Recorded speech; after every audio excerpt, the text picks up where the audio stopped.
2014 में मैं रिटायरमेंट लेना चाहता था। मैंने कहा मैं चुनाव नहीं लड़ना चाहता। तो अमित शाह जी ने पूछा कि क्या करना चाहते हैं, अगर आप चुनाव नहीं लड़ेंगे तो क्या करेंगे। हमने कहा मैंने समाज के बारे में कुछ सोच रखा है,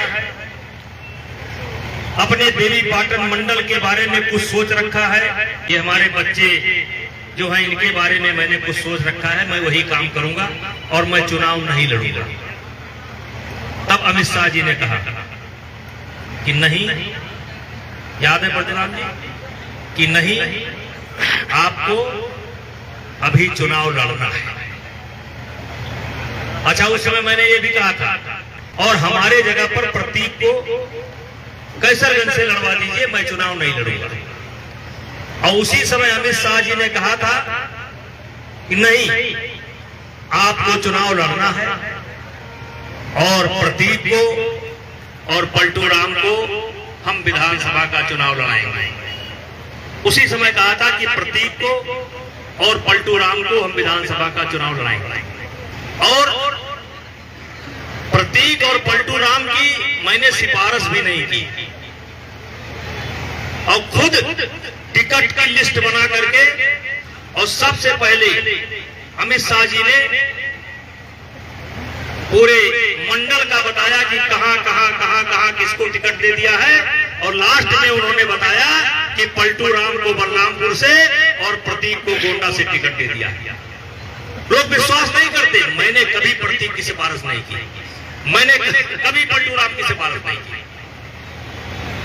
और मेरे भाइयों, ये संदर्भ मैं इसलिए उठाकर लेकर के आया हूं कि मैं 2014 में ही रिटायरमेंट लेना चाहता था।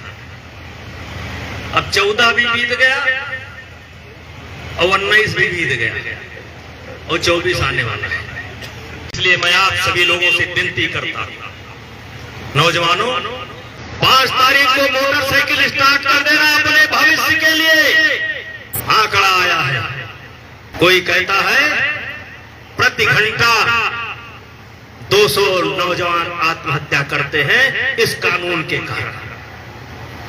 200 नौजवान प्रति घंटा अपनी जीवन लीला को समाप्त करते हैं इस कानून के कारण। मेरे भाइयों, मैंने संतों से कहा है कि उस मंच से हमारे प्रकरण की कोई चर्चा नहीं होगी। और हमने तो एक दिन तो मैंने बोला था, चुनरिया झीनी रे झीनी, चुनरिया झीनी रे झीनी, अरे दास कबीर ने ऐसी ओढ़ी जो की त्यों धीनी, चुनरिया झीनी रे झीनी। कोई दाग नहीं है, कोई दाग नहीं है, कोई शर्मिंदगी नहीं है, कोई शर्मिंदगी नहीं है, कोई साहस में कमी नहीं है। और मेरे भाइयों, याद रखना, आपका ये भाई, आपका ये बेटा, आपका ये चाचा, सब कुछ हो सकता है, लेकिन जो आरोप लगाया है ये नहीं हो सकता है, ये नहीं हो सकता। अधिकारों के लिए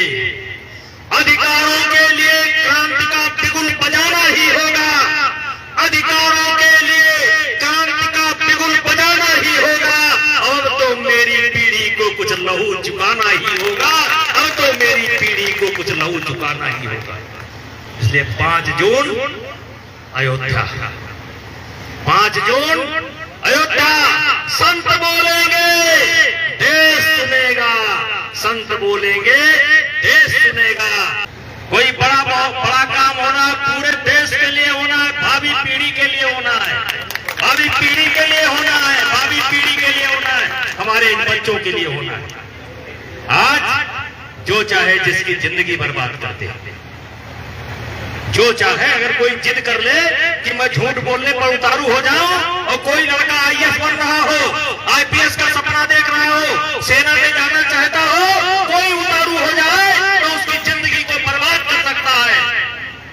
मेरे भाइयों, मेरा इशारा समझो, अधिकारों के लिए क्रांति का बिगुल बजाना ही होगा।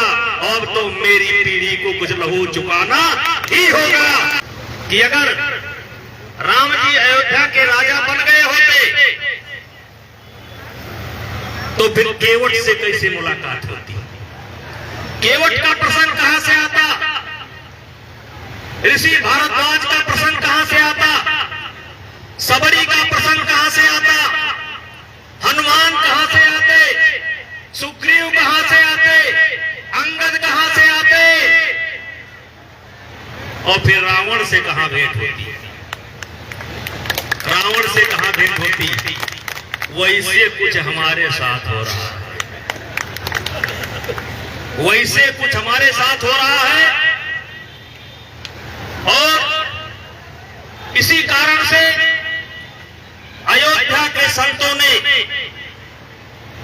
मेरा मानना है कि भगवान ने मुझको जिस जिस काम के लिए आपके बीच में भेजा था, मैं समझता था कि मेरा सब काम पूरा हो गया, लेकिन इस घटना से पता लगता है कि मेरे लिए ईश्वर ने कोई काम और सोच रखा है।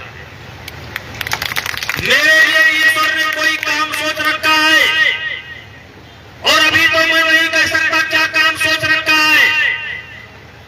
लेकिन अयोध्या के संतों ने 5 जून को रामकथा पार्क में सरयू के किनारे पूरे देश के संत होंगे, उन्होंने एक आह्वान किया है, और हम सब लोगों ने मिलकर के तय किया है कि संतों के आह्वान पर, पूज्य संतों के आह्वान पर हम कम से कम 11 लाख लोग इकट्ठा होंगे, 11 लाख लोग इकट्ठा होंगे, और संत उस दिन बोलेंगे और देश सुनेगा। संत उस दिन बोलेंगे और देश सुनेगा। और इसलिए मेरे भाइयों, आप सबसे आग्रह है, आप सबसे आग्रह है, संत जो भी बोलेंगे वो आपके ही लिए बोलेंगे।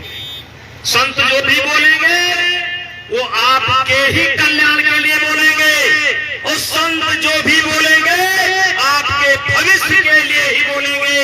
हमारी आवाज को कोई नकार सकता है, प्रेम नारायण पांडे के आवाज को कोई नकार सकता है, पलटू राम के आवाज को कोई नकार सकता है, लेकिन देश के संतों की आवाज को कोई दबा नहीं सकता है, कोई नकार नहीं सकता।